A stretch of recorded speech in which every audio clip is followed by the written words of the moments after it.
जब यूरोप में और अमेरिका में शरीर की नस काटकर रक्त बहा दो यही चिकित्सा है, उस समय इस देश में सुश्रुत की राइनोप्लास्टी रही।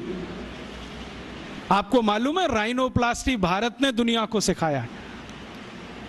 और राइनोप्लास्टी के भारत में 1500 से ज्यादा केंद्र थे अंग्रेजों की ईस्ट इंडिया कंपनी के आने के पहले तक। उनके स्थान और पूरे वर्णन मेरे पास है और अंग्रेजों के दस्तावेज में से निकाले हुए हैं। भारत में सबसे बड़ा राइनोप्लास्टी का केंद्र था कांगड़ा। कांगड़ा कहाँ है? शिमला के आगे, हिमाचल में। और कांगड़ा और उसके आसपास में 700 केंद्र थे जो राइनोप्लास्टी सिखाते थे। दक्षिण में जबरदस्त केंद्र थे राइनोप्लास्टी के। मैसूर स्टेट है ना, मैसूर स्टेट में 150 से ज्यादा केंद्र थे आज से 200 साल पहले।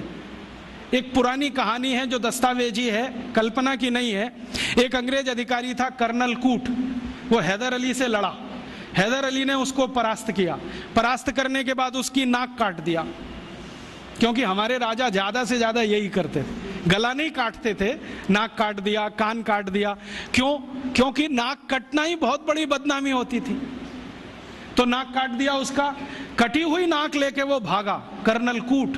वो खुद अपनी डायरी में लिख रहा है कि जब मैं युद्ध में हार गया, हैदर अली ने मुझे नाक काट दी, हाथ में लेकर मैं भागा।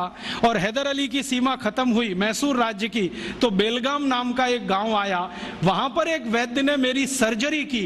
21 दिन मुझे अपने घर में रखा, सर्जरी करके लेपन लगाया, मेरी नाक जोड़ दिया। और आज मैं पार्लियामेंट के सामने कह रहा हूं कि भारत के वैद्यों को इतना ज्ञान है, वो ये सब कर सकते हैं। इसलिए हमें भारत में अपने लोगों को भेजकर ये विद्या सीखनी चाहिए। ये उसका भाषण है हाउस ऑफ कॉमन्स। तो कर्नल कूट के इस भाषण को सुनने के बाद अंग्रेजी सरकार ने तय किया, चलो कुछ लोगों को भेजो। तो अंग्रेज आए, उन्होंने यहाँ सर्जरी सीखना शुरू किया। और जो अंग्रेजों ने सर्जरी सीखा है वो लिख रहे हैं कि जो जातियां भारत में सर्जरी में मास्टर थी वो सब नाई थे। नाई समझते हैं? बाल काटने वाले। ये सब सर्जन थे 200 साल पहले। हाँ, सब सर्जन थे 200 साल। अब जरा सोचो कि नाई अगर सर्जन रहे हों तो वो पिछड़ी जाति कैसे हुई? अंग्रेजों ने उनको 1881 के सर्वे में पिछड़ी जाति घोषित किया।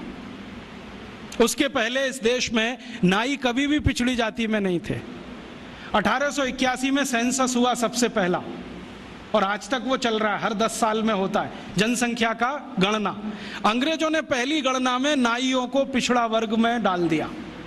और एक अंग्रेज कहता है कि ये अच्छा ही है, क्योंकि ये विद्या में इतने ऊंचे हैं, अगर इनको नीचे नहीं लाओगे ये गुलामी कभी स्वीकार नहीं करेंगे। और आज हमारी सरकार भी उनको पिछड़ा ही कहती है।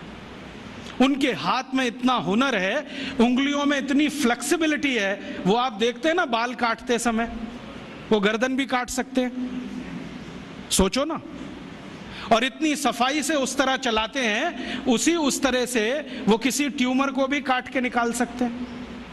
ये सब बहुत बड़े सर्जन रहे।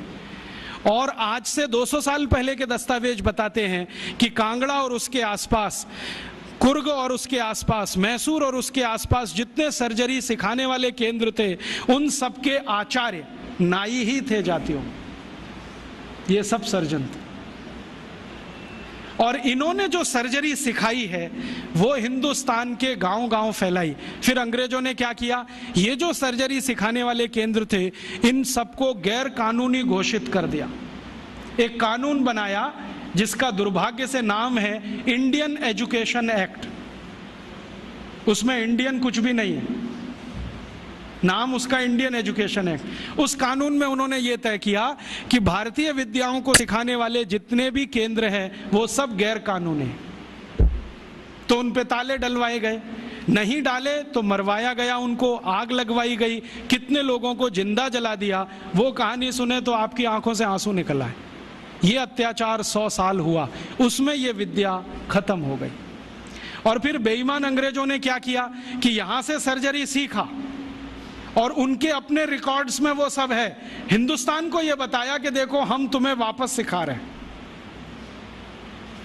और यहां से सर्जरी सीखकर जो डॉक्टर बने लंदन में, उन्होंने fellow of the royal society की स्थापना की, जिसमें डिग्री लेने के लिए आज हमारे डॉक्टर जा रहे हैं और उस प्रमाण पत्र को लाके दरवाजे पे बड़ा टांगते हैं। मैं देखो FRS, उसमें शहद लगा के चाटो तो विटामिन C भी ना मिले। ये स्थिति है, इतना उलट गया सब कुछ।